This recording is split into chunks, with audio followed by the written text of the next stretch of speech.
Welcome to RISKSA TV. In studio with us today we have David Harpur, CEO of the Insurance Institute of South Africa, IISA, and we're chatting about all things insurance conference. Welcome and thank you for joining us today. Thank you very much. Good to be here. The conference next year we've called Risky Business, the Insurance Solution, as part of the Africa Rising thought that is embraced by everybody at the moment. Many nations are looking at Africa and South Africa perhaps as the stepping stone. We've just had our first Japanese register for next year's conference, so that's another step. Yeah.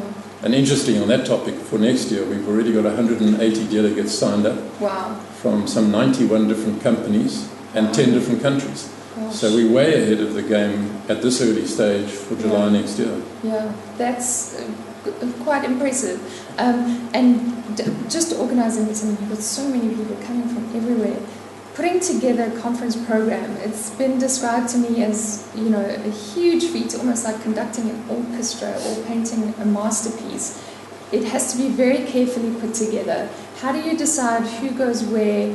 How do you attract these people and make sure that there are people still sitting there at 5 o'clock on the very last day?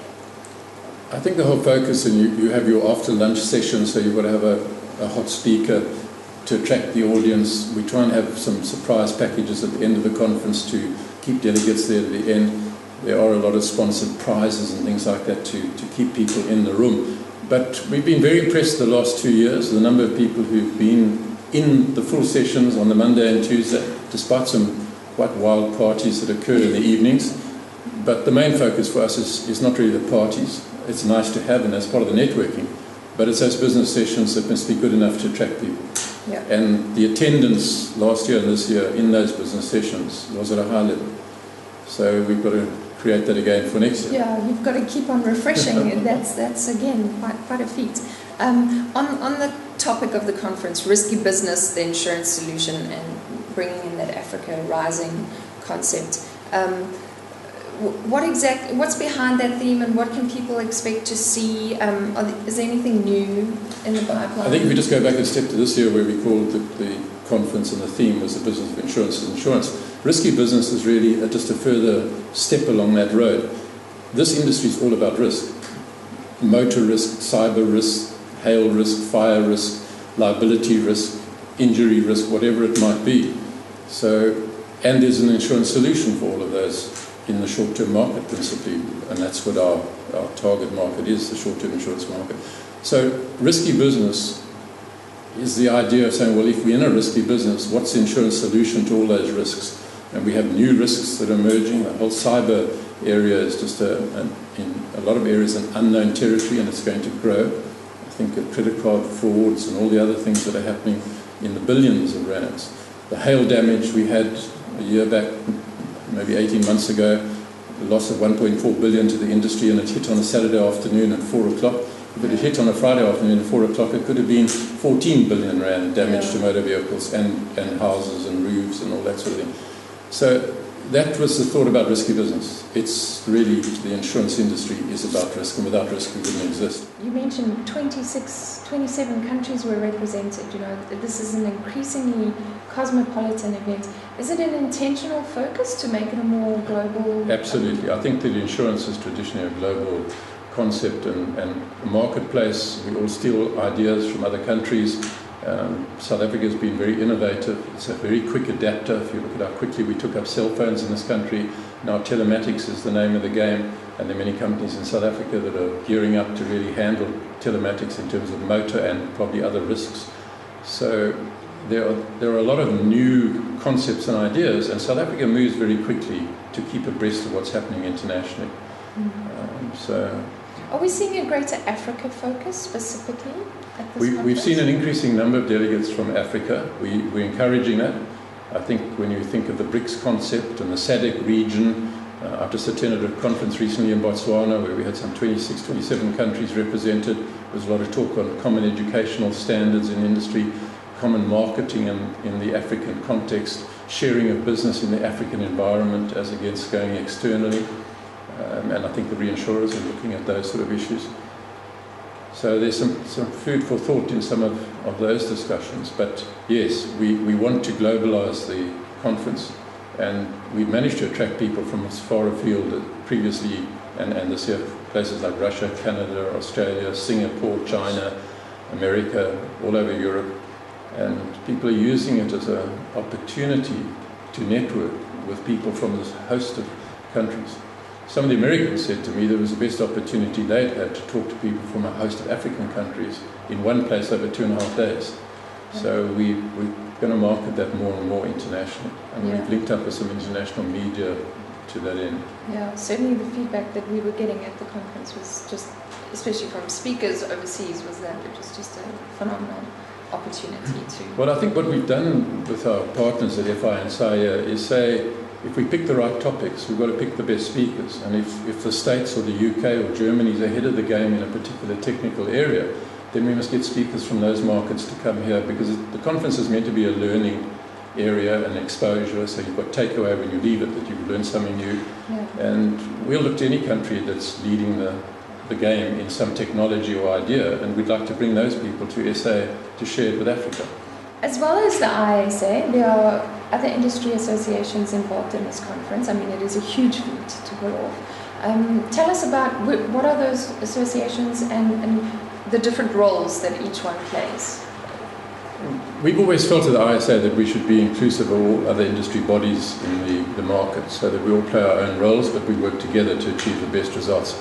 And we approached SIA and FIA some 4 years ago to say, why don't you join us and let's have this as a joint industry conference. I think that worked very well. It's led to increased numbers. They feel very much part of it.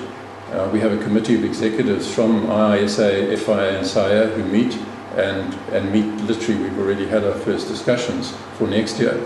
And the planning happens amongst those committee leaders who represent the brokers and insurers in the market, and we the academic institution. So we then work together to pick topical subjects that will be relevant at the time of the conference. And one's got to be able to predict a bit to what's going to be coming. We have a rule that we'd rather have a good speaker on a weak subject than a weak speaker on a good subject, because you lose the audience. And generally in the last few years we've been very fortunate with the caliber of speakers, both local and international, that they've kept the audience attention and kept them entertained. And so we work together very well with those two industry bodies in hopefully picking the right subject matter. A bit of a mix of legislation, regulation, but more and more we're moving towards the business issue of insurance, topical issues, and there's so much happening. If you think of the threats of the hail problems, storm damage, fire losses, cyber liability, the massive problem we have with motor insurance, and the fact that this country stands out as an exception in not having balanced third-party liability cover compulsory, which it should have. And I think that will always be a topic until we get it right in the country. It's having a massive impact on the motor underwriters by the fact that only a third or so of the motor cars on the road are insured. And the industry and the consumer really wants to have that protection. Otherwise, the insured public is paying for the uninsured public, and that's not sustainable. So delegates walking away from, these few days in Sun City, what is the best case scenario that they will be walking away with? Armed with knowledge to take on the new. What's the best case for them? The plan is, as they leave the gates of Sun City, that they would be driving back to Joburg or whatever it is, and saying to themselves, I learned about some new products, some new services, some new ways of doing things, a better way to communicate with my customers, to smartphones, cell phones, whatever the technology may be, different apps that you can use. We've had apps at the last two conferences, and they're going to be more sophisticated ones at next year's for organising your meetings and coffees with people you want to network with and all that sort of thing. So they must leave there saying, I've gained some knowledge that I can now use in my business on a day-to-day basis. Either I've learned something about legislation and regulation, because it'll all be the latest up-to-date position, or some new product or service that they can go and explore and say, can't we introduce this to our customers and grow our business? So yes, the takeaway has to be value, because it's not a cheap conference to attend because of the accommodation, the events and functions. But I believe it's a fantastic investment in one's career, and hence the growing number of people that are attending. You're speaking about it now, just reminds me how it's jam-packed schedule. There are all the, you're taking in great information from brilliant speakers. You don't want to miss a thing. You've You've got the networking event, so you're putting a lot of energy out there. What is your advice to people going to this conference to make it through those 3 days? I think firstly they must enjoy the parties but not stay up too late, because they need to be wide awake for the day's sessions. I think from a company sponsorship point of view, who's paying for delegates to go, you want them to be in the business sessions. The parties are fun, but they're a side attraction. And if we keep the topics interesting and stimulating, we'll keep people awake from heavy partying the night before. And really, I think all the delegates owe it to the people who are paying for them to attend, that they go and learn what they can at the conference, besides the great networking. Absolutely. So looking forward to it next year in 2015. What is the date for the conference, and how do we find out more about it? It's from the 26th to the 29th of July at Sun City again. I think it's almost our 10th one in a row now at Sun City. Gosh. And through the IISA website at www.iisa.co.za, you can access the conference tab and go into the whole booking procedure. And it's a pretty simple format. Okay. And our recommendation to people is that they book early, because we find that some of the accommodation choices run out quite quickly. Sure. The golf last year was sold out months before the conference date, and some of the hotels, and we in fact closed the whole conference 3 weeks before the deadline, because we ran out of accommodation. Okay, so people better get in early. Yeah. Okay, thank you very much for joining us today and enlightening us on that, and we look forward to seeing you at the conference. Thanks very much for the time, and we look forward to seeing you at the conference. Sure. For RISKSA TV, I'm Christy van der Merwe.